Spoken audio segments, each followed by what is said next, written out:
Hi everyone. आज की class में हम देखेंगे कि how to do the audit of other income. So P and L में अगर मैं बताऊं कि अगर मैं शेड्यूल 2 की बात करूं तो पी एंड एल में रेवेन्यू फ्रॉम ऑपरेशन के नीचे आता है other income. Revenue from operation और अदर इनकम को मिला के बनता है टोटल इनकम। तो पी एंड एल किसी प्राइवेट कंपनी का ध्यान से देखना कि यहाँ पर एक पी एंड एल के सेकंड में आइटम आ रही है अदर इनकम। इसको ऑडिट कैसे करते हैं हम इसको आज देखेंगे। तो वीडियो को लास्ट तक देखना, आपको बहुत कुछ, आई एश्योर यू कि आपने ऐसा ऑडिट ऑफ अदर इनकम कभी नहीं देखा होगा। So let's start this video. Second सबसे फर्स्ट हम चेक करेंगे कि अदर इनकम होता क्या है। अदर इनकम को बोलते हैं, एक तो इंटरेस्ट इनकम जो मेरी आ रही है, और इंटरेस्ट इनकम किसी चीज़ से हो सकती है, मेरी एफडीआर हो सकती है, मेरे यूएसएल अनसिक्योर्ड लोन दिया हो सकता है मैंने किसी को, मैंने बैंक में एफडी होती है मेरी, म्यूचुअल फंड हो सकते हैं, वहाँ से डिविडेंड इनकम आ रही हो। तो अदर इनकम, इंटरेस्ट इनकम, ये सारी इसमें आ जाती है। नेक्स्ट होता है मेरा डिविडेंड इनकम। डिविडेंड इनकम मेरी कौन सी है? अगर मैंने इक्विटी शेयर में इन्वेस्टमेंट की हुई है किसी कंपनी ने, तो वहाँ से डिविडेंड इनकम आ रही होगी। तो डिविडेंड इनकम देख लेंगे हम। वो हमारे कस्टोडियन की जो क्या कहते हैं रिपोर्ट निकल कर आती है, वहाँ से डिविडेंड इनकम भी पता चल जाती है। सेकंड, जहाँ पर भी हमारे डीमैट अकाउंट होता है, वहाँ से आप रिपोर्ट डाउनलोड कर लीजिए। क्या कहते हैं रिपोर्ट निकल कर आती है, जो पी एंड एल की रिपोर्ट होती है, उसमें आ जाता है कि कितनी आपने डिविडेंड इनकम आपको मिली है फॉर द फाइनेंशियल ईयर। तो जहाँ पर भी आपका डीमैट अकाउंट है, वहाँ पर आप चाहे क्या झेरोदा हो गया, एंजल वन हो गया, तो वहाँ से आपका रिपोर्ट डाउनलोड कर लीजिए, वहाँ से आपका डिविडेंड इनकम पता लग जाएगी, वो आपके अकाउंट में भी आ गई होगी। थर्ड इसमें होता है स्क्रैप सेल, यानी कि जो कंपनी के प्रोडक्शन करने के बाद स्क्रैप में बच जाता है, उसकी सेल को स्क्रैप सेल बोलते हैं, जो उसको वो भी अदर इनकम में ही शो करते हैं। और उसमें फोर्थ आता है profit and loss sale of fix asset, यानी कि जो मेरा फिक्स एसेट सेल करने पर जो मेरा P and profit and loss, वो मुझे वो भी अदर इनकम के हेड में ही आता है। नेक्स्ट आता है एक्सचेंज गेन फ्लक्चुएशन, यानी कि जो मेरा फ़ॉरेन का एक्सचेंज गेन लॉस होता है, वो भी मेरे को अदर इनकम के हेड में ही दिखा, गेन है तो अदर इनकम में दिखा देंगे, नहीं तो वो पी एंड एल की debit income, debit P and L के डेबिट में आ जाता है अगर वो मेरा लॉस है। इफ़ लॉस है, अगर लॉस है तो पी एंड एल डेबिट में, अदरवाइज वो अदर इनकम के मेरे क्रेडिट में आ जाएगा। तो आपको ये भी ध्यान से चेक करना है कि हाउ हाउ टू ये किसने कंप्यूट किया, किस रेट पे कंप्यूट किया, ये सही भी था कि नहीं था, तो किस रेट पे ट्रांजैक्शन हुई, ठीक है, और पेमेंट कब हुई थी इसकी। तो ये सारी चीज़ें आपको रेट ऑफ किस रेट पर ट्रांजैक्शन हुई, पेमेंट कब हुई, इन दोनों का डिफरेंस का जो रेट है, उसी रेट को मैं मानूंगा मेरा एक्सचेंज जो गेन है लॉस हुआ। तो आपको ये चीज़ें ध्यान से इसकी पूरी रिपोर्टिंग ले लेनी है कंपनी से, तभी आपको पता लगेगा कितना एक्सचेंज हुआ था, कितना एक्सचेंज गेन लॉस हुआ था। सर इन सिंपल लैंग्वेज में बात करूं कि कोई भी इनकम जो मेरे कंपनी के कोर बिजनेस से रिलेटेड नहीं होती, वो अदर इनकम का पार्ट बन जाती है। तो इसमें मैंने यहाँ पर लिखा हो, जो इनकम कंपनी के मेन ऑपरेशंस में नहीं आती, वो इनकम के वो अदर इनकम के अंदर क्लासीफाई होती है। बस ये सिंपल सा याद रखना, जो मेन ऑपरेशन से नहीं आती वो अदर इनकम का पार्ट बनती है। अब इसमें हम डिटेल में समझेंगे एक एक हेड को कि इसको ऑडिट कैसे करते हैं। सबसे पहले इंटरेस्ट इनकम का सिंपल सी बात है, आप इंटरेस्ट के सर्टिफिकेट मंगवा लीजिए क्लाइंट से, जो बैंक से, जहाँ भी एफडी करवाई हुई है बैंक से, वहाँ इंटरेस्ट सर्टिफिकेट मंगवा लीजिए, बैलेंस सर्टिफिकेट मंगवा लीजिए, ठीक है। वो उसको और क्लाइंट को बोलिए जहाँ भी आप ऑडिट करने जा रहे हैं कि सबसे पहले मेरे को एफडीआर का शेड्यूल बना के दे। एफडीआर का शेड्यूल कैसे देगा? वो एक्सेल में बना के देगा, उसमें एफडीआर नंबर लिखा होगा, इंटरेस्ट रेट लिखा होगा, ओपनिंग बैलेंस कितना था एफडी का, उसमें एडिशंस क्या क्या हुई हैं इस साल, मेच्योरिटी कौन सी हुई है, कितना इंटरेस्ट आया है, क्लोजिंग बैलेंस कितना रहा मेरा एफडी का, और ये क्लोजिंग बैलेंस निकल के आएगा जो ये this should match with the direct confirmation received from bank by the auditor. तो ये क्लोजिंग बैलेंस वहाँ से मैच हो जाना चाहिए। तो ऐसे इंटरेस्ट का एक ऑडिट प्रोसीजर चलता है। अब अगर मैं प्रोसीजर की बात करूँ तो आपको सबसे पहले एप्लीकेबल इंटरेस्ट रेट देखना है, कौन सा मेरा इंटरेस्ट रेट एप्लीकेबल हो रहा है उस सर्टिफिकेट में जो मेरे पास बैंक से आया। ठीक है, कितने नंबर ऑफ़ डेज़ के लिए अप्लाई हो रहा है। यानी कि मेरे, अगर मैं बात कहूँ तो 31 मार्च तक मेरे कितने नंबर ऑफ़ डेज़ बनते थे। अप टू 31 मार्च कितने नंबर ऑफ़ डेज़ बनते थे कि मैं उतने का ही तो इंटरेस्ट एक्रू करके अपनी अदर इनकम में दिखाऊंगा। उस आपने अर्थमेटिकल एक्यूरेसी चेक करनी है, क्या ये फॉर्मूले वगैरह सही लगे हुए हैं कि नहीं यहाँ पर। यानी कि this plus this minus this plus this, ये शुड भी क्लोजिंग बैलेंस होना चाहिए। तो A+B C D, यानी कि A+B प्लस D-C, ये होना चाहिए। दिस शुड भी क्लोजिंग बैलेंस। तो ये फॉर्मूले वगैरह अर्थमेटिकल एक्यूरेसी और डेस वगैरह फार्मूला सही लगा हुआ है कि नहीं, जो क्लाइंट ने हमें अपनी एक्सेल शीट में लगा के दिया उसको रिकम्प्यूट कर लेना है एक बार। तो रिकम्प्यूट करके हमारा क्लोजिंग बैलेंस उसका क्लोजिंग बैलेंस मैच हो जाना चाहिए। अगर वो मैच नहीं हो रहा तो क्लाइंट से पूछो कि आपने ये चीज़ गलत की हुई है, इसको करेक्ट करके दीजिए। और ठीक है, नेक्स्ट हमने डायरेक्ट कंफर्मेशन मंगवा लेंगे बैंक से कि आप हमें बताइए कि ये कंपनी की एफडी है भी है कि नहीं है, कि ऐसे ही हमें फेक सर्टिफिकेट दिखाई जा रहे हैं। आप बैंक से डायरेक्ट पूछिए। आपको ऑथराइजेशन लेटर साइन करवाना पड़ेगा अपने क्लाइंट से, जहाँ भी आप ऑडिट करने चाहिए उस क्लाइंट से ऑथराइजेशन लेटर लेके सीधा आप बैंक को मेल कर दीजिए। बैंक आपको डायरेक्टली ऑडिटर को मेल करता है कि हाँ इतने की एफडी है, इतने का इंटरेस्ट है। और नेक्स्ट इंटरेस्ट इनकम को आप 26AS से भी वेरीफाई कर सकते हैं। 26AS में आ जाता है कि इतना इंटरेस्ट था, इतना मेरा TDS कटा है, तो वहाँ से भी मेरा इंटरेस्ट इनकम वेरीफाई हो जाएगी जो बैंक ने काटा होगा। ये सारी चीज़ें ना मैच करनी चाहिए बेसिकली। मेरा 26AS में जितना इंटरेस्ट आ रहा है, डायरेक्ट कन्फर्मेशन में कितना आ रहा है, रिकम्प्यूट करके कितना आया है। अगर इनमें कहीं भी मेजर डिफरेंस आ रहा है, 1000-2000 तक तो चलो ऊपर नीचे हो जाता है, कोई बात नहीं। 1000-2000 तो इमेटेरियल होता है। अगर मैं मेटरलिटी की भी बात करूँ तो इमेटेरियल हो जाता है, कोई इशू नहीं होता। 1000, 2000, 3,000 तक कोई बिग फोर तो ध्यान भी देगी आपके 2-3 हज़ार पे के इंटरेस्ट पे, कि 2-3 हज़ार का फ़र्क आ रहा है, कोई बात नहीं, जाने दो। तो रिकम्प्यूटेशन, ये तीनों चीज़ें मैच होनी चाहिए। अगर ज़्यादा डिफरेंस है तो आप इसको देखिए क्यों डिफरेंस आ रहा है, उसको दोबारा से उसको रिकम्प्यूट करिए सारा, ये री परफॉर्मेंस करिए और क्लाइंट को भी बताइए ये डिफरेंस क्यों आ रहे हैं, आप बताइए हमें। नेक्स्ट हम इसमें देखेंगे कि रेंटल इनकम। अब कंपनी की रेंटल इनकम भी हो सकती है, क्या कहते हैं, कंपनी हो सकता है प्रॉपर्टी वैकेंट पड़ी हो, कंपनी ने रेंट पे दे दियो। सबसे पहले आपने क्या करना है, वो रेंट एग्रीमेंट ले लेना है वहाँ से। रेंट एग्रीमेंट सबसे पहले चेक करो कि रेंट एग्रीमेंट एक्सपायर तो नहीं है, ये एक्सपायर नहीं होना चाहिए। ठीक है, एक्सपायर नहीं होना चाहिए। और दूसरा, प्रॉपर साइन होने चाहिए लैंडलॉर्ड और टेनेंट दोनों के। ठीक है, अगर ये साइन नहीं है तो उस रेंट एग्रीमेंट लीजिए ना, उनको कहा पहले साइन करवा के लेके आइए। और ये रजिस्टर्ड भी होना चाहिए, आज की डेट में तो रजिस्टर्ड होना भी ज़रूरी है। ठीक है, और उस पर GST, अगर आप रजिस्टर्ड हो तो आप 18% चार्ज करोगे। अगर आप रजिस्टर्ड नहीं हो, सामने वाला पर्सन RCM पे करता है। GST इम्प्लीकेशंस उसकी चेक कीजिए क्या थी, प्रॉपर्टी कहाँ पर है, आपने रेंट पे क्यों दी हुई है, आप खुद क्यों नहीं यूज़ कर रहे हो उसको गोडाउन के लिए। ठीक है, ये सारी चीज़ें क्वेश्चन, एक लॉजिकली क्वेश्चन पूछिए उससे। तीसरा, उस इनकम को, ये मंथली इनकम आ भी, रिकरिंग इनकम आ भी रही है कि नहीं आ रही। रिकरिंग इनकम मतलब ये हर मंथ आनी चाहिए, ये नहीं कि एक मंथ आ रही है फिर दूसरे मंथ नहीं आ रही, तीसरे मंथ आ रही है, चौथे मंथ नहीं आ रही। तो ये चीज़ें नहीं होनी चाहिए, मंथली आनी चाहिए। TDS प्रॉपर कट रहा है कि नहीं कट रहा अंडर सेक्शन 194I। ठीक है, ये इसकी लिमिट भी एक्सीड कर गई है। ये मेरे को तो ये लिमिट 50,000 पे पर मंथ हो गई है। अब कुछ भी नहीं देखना आपने, 50,000 पर मंथ देखना है। 2,40,000 वाली लिमिट भी अभी रिमूव हो गई है। 50,000 से मंथली रेंट ऊपर है तो आपको TDS काटना ही काटना है।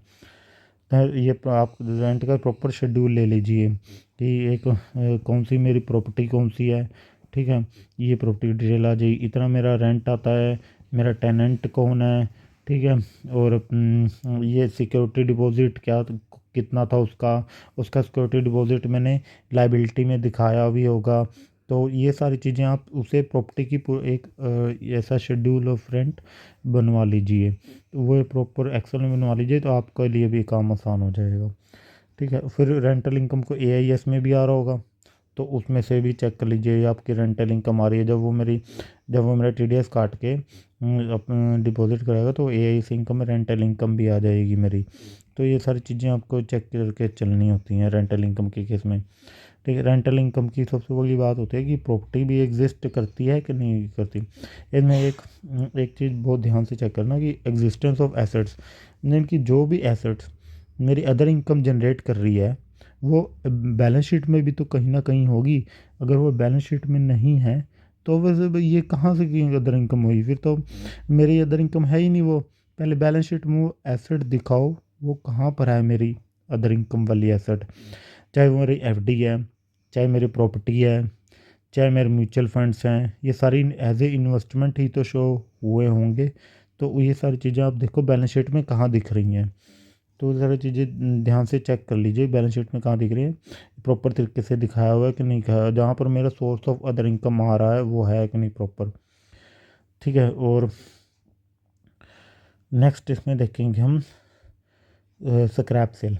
स्क्रैप सेल मैं आपको बताया भी था, जो प्रोडक्शन जब मैं करता हूँ तो मेरा क्या होता है कि वेस्टेज निकलते हैं। स्क्रैप सेल नॉर्मल होता है प्रोडक्शन वेस्टेज। अगर मैं बोटल्स की बात करूं तो आप देखोगे कि एक प्रीफॉर्म होता है, प्रीफॉर्म से एक बोतल बनती है, प्रीफॉर्म से बोतल बनती है। आप नेट पे सर्च मारना प्रीफॉर्म क्या होता है, आपको मतलब लग जाएगा। प्रीफॉर्म को ये क्या करते हैं, इसमें इसको ब्लो करते हैं, इसमें गैस ब्लो की जाती है, देन वो बोतल का शेप ले लेती है। अब हो सकता है कई बार क्या होता है वो बोतल ना ख़राब सी कई बार टेढ़ी में हो जाती है, टेढ़ी मेढ़ी हो जाती हैं बोतलें, कई बार हो सकता है 1-2% लॉस होता है, वो हर कंपनी में होता है, कोई इशू नहीं है। तो उसका परसेंटेज देखिए कितना स्क्रैप जनरेट हो रहा है, ठीक है। आप देखिए मेरे जो आइटम लेजर एंट्रीज होती हैं, आइटम लेजर एंट्रीज मेरी जो स्टॉक की एंट्रीज, अगर मैं स्टॉक एंट्रीज की बात करूँ कितना मेरा प्रीफॉर्म लगे, ठीक है, मान लो मेरे 10,000 प्रीफॉर्म लगे, बोतलें मेरी निकल के आ रही हैं 9800, मेरे में मेरी 200 बोतलें वेस्ट हो गई, ये मेरा स्क्रैप बन गया, तो मैं इसको सेल भी तो करूँगा। इसको सेल करने पे आप देखो 2% का स्क्रैप आ रहा है। अब यही मान लो स्क्रैप का रेट हो जाता है 10%, ये ऐसा क्यों हुआ भाई, आप कंपनी से क्वेश्चन कीजिए इतना स्क्रैप कैसे निकल के आ सकता है, आपने क्या मेजर स्टेप लिए, आप क्या कर रहे थे उस टाइम। तो ये सारी चीज़ें क्वेश्चन कीजिए। इनमें ज़्यादा स्क्रैप नहीं होना चाहिए प्रोडक्शन के, जो नॉर्मल स्क्रैप होता है 1-2%, कंपनी का अपनी अपनी पॉलिसी होती है उसको कितना स्क्रैप मानना, लेकिन 1-2% से ऊपर स्क्रैप होता नहीं है नॉर्मली, तो उसको चाहिए कि 1-2% स्क्रैप निकल गया तो अब 10% का स्क्रैप कहाँ से निकल के आ रहा है भाई, आप हमें जवाब दो इसका। या आपको स्टॉक जो आइटम लेजर एंट्रीज, मैं उसकी बात करता हूँ स्टॉक रिपोर्ट की, जिसमें मेरी प्रोडक्शन की एंट्रीज चलती है, वहाँ से आप एक निकल के आइए मैंने इनपुट कितना डाला, ठीक है, और मेरा आउटपुट कितना निकल के आया, बस इस चीज़ का डिफरेंस निकाल लीजिए, ये मेरा वेस्टेज ही है, बस सिंपल सी बात है। और नेक्स्ट है जी, ठीक है, रीजनेबल रिकॉर्ड मैं कह रहा था है कि नहीं है कंपनी के पास। Reasonable record mean production records company के पास होने चाहिए, तभी तो मेरे को वेस्टेज पता चलेगी कि ये होती है कि नहीं। ये रिलेशनशिप तय करिए, इन रिलेशनशिप में यही मैं आपको बता रहा था, इनपुट आउटपुट रेशो देखिए, मैं कितना माल डाल रहा हूँ उसमें मशीन में, और कितना माल मेरा वापस निकल के आ रहा है बाहर। तो ये चीज़ें देखिए कितना मेरा वेस्ट हो रहा है, ये सारी चीज़ें देखिए ध्यान से। किस रेट पे स्क्रैप सोल्ड हुआ, यानी कि एक बार मेरा 10 रुपये सेल हो रहा है, दूसरी बार मेरा 20 रुपये सेल हो रहा है, अपनी अदर इनकम बढ़ाने के लिए उसने 20 रुपये सेल करके दिखा दिया, तो ऐसा नहीं होता ना, एक बार अगर 10 रुपये सेल हुआ तो हद से रेट चलो अगर मैं 10% भी वेरिएंस की बात करूँ तो 11 रुपये रेट हो जाएगा। ये तो ये भी डबल कैसे रेट हो जाएगा। तो ये चीज़ इतना डिफरेंस नहीं होना चाहिए कि एक बार 10 रुपये में सेल किया, दूसरी बार 20 रुपये में सेल कर रहा है। उसके लिए क्या कंट्रोल है, किसने सेल किया, किसने अप्रूव किया है, इस इतना स्क्रैप में है भी है कि नहीं, ये सारी चीज़ें कंट्रोल्स भी थोड़ी बहुत है उसमें चेक कर लीजिए। उस उसके बाद लायबिलिटी आती है हमारी टीसीएस की। कंपनी ने टीसीएस काटा है कि नहीं काटा, 1% जो मेरा इनकम टैक्स में काटना होता है। तो ये सारी चीज़ें स्क्रैप के लिए चेक कर लीजिए। ये बहुत बहुत बहुत इंपॉर्टेंट होता है किसी ये प्रोडक्ट मैन्युफैक्चरिंग कंपनी में, तो बहुत ही इंपॉर्टेंट होता है। नेक्स्ट इसमें आता है sale of land and building. Sale of land and building में क्या चेक करना है कि अगर मैंने लैंड सेल किया है तो 194A में टीडीएस भी काटा होगा। सबसे पहले वो टीडीएस काटा नहीं काटा, कौन सी लैंड सेल करी, क्या वो मैंने एफएआर से रिमूव कर दी कि नहीं कर दी, किसकी अप्रूवल थी, क्या रीज़न था सेल करने का, और क्या कहते हैं और सेलर कौन था जिसको सेल की, और रजिस्ट्री देख लीजिए किस डेट में सेल की, उसके सारे डॉक्यूमेंट ले लीजिए। कैपिटल गेन कितना निकाला कंपनी ने, उसके लिए क्या एंट्री पास की है कंपनी ने, सेल डेट, सेल एग्रीमेंट, ये सारी चीज़ें चेक कर लीजिए। ये तो क्योंकि कैपिटल गेन भी मेरा अदर इनकम का ही एक तरह से प्रॉफिट एंड लॉस निकल के आएगा ना मेरा, उस पर profit and loss on sale of land and building. Income tax की बात करूँ तो कैपिटल गेन होता है, लेकिन हम उसमें तो other as a other income ही शो करते हैं उसमें अपने P&L में। तो आप ये चीज़ें चेक कर लीजिए। नेक्स्ट आता है इसमें डिस्क्लोजर रिक्वायरमेंट। डिस्क्लोजर रिक्वायरमेंट कैसे आती हैं कि आपको कैसे ये है कि how to show, how to present other income in P&L, यानी कि प्रॉफिट एंड लॉस में आपको कैसे दिखाना है अदर इनकम को एज पर शेड्यूल 2। ये आप सबसे पहले आपको ऐसा करना है कि वो कह रहा है सबसे पहले आप इंटरेस्ट इनकम दिखाइए, इसी ऑर्डर में दिखाना है, आप ऊपर नीचे नहीं कर सकते। ये शेड्यूल 2 की रिक्वायरमेंट होती है कंपनी एक्ट में, आपको ऊपर नीचे करने का कोई परमिशन नहीं है।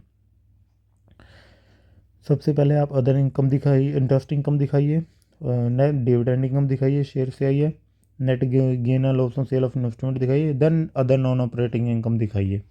तो इससे पता चलेगा आपको, ये यही ऑर्डर आपको फॉलो करना है P&L में जब आप नोट्स में दिखाओगे इसको। ठीक है। नेक्स्ट इसमें आता है कारों की रिपोर्टिंग।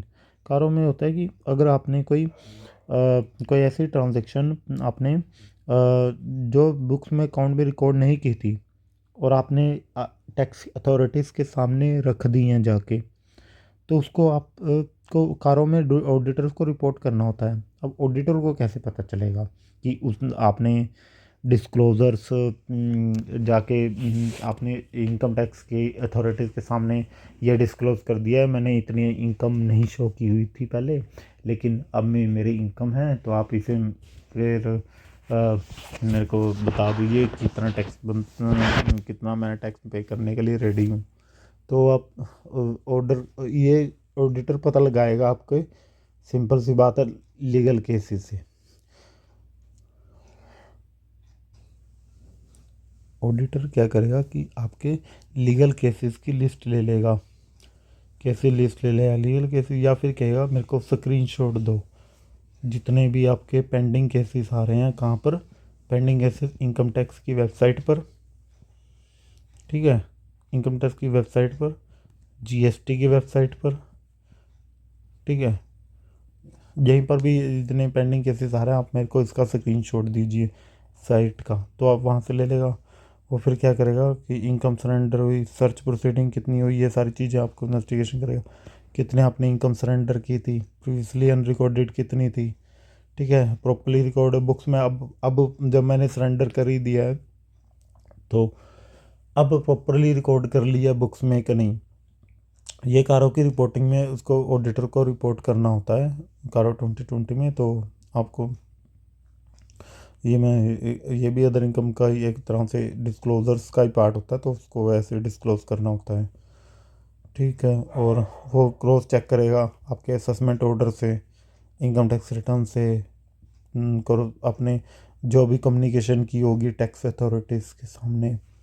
नेक्स्ट आता है उसमें प्रॉपर डिस्क्लोजर्स दिए हैं कि नहीं फाइनेंशियल स्टेटमेंट में, ये भी चेक करेगा।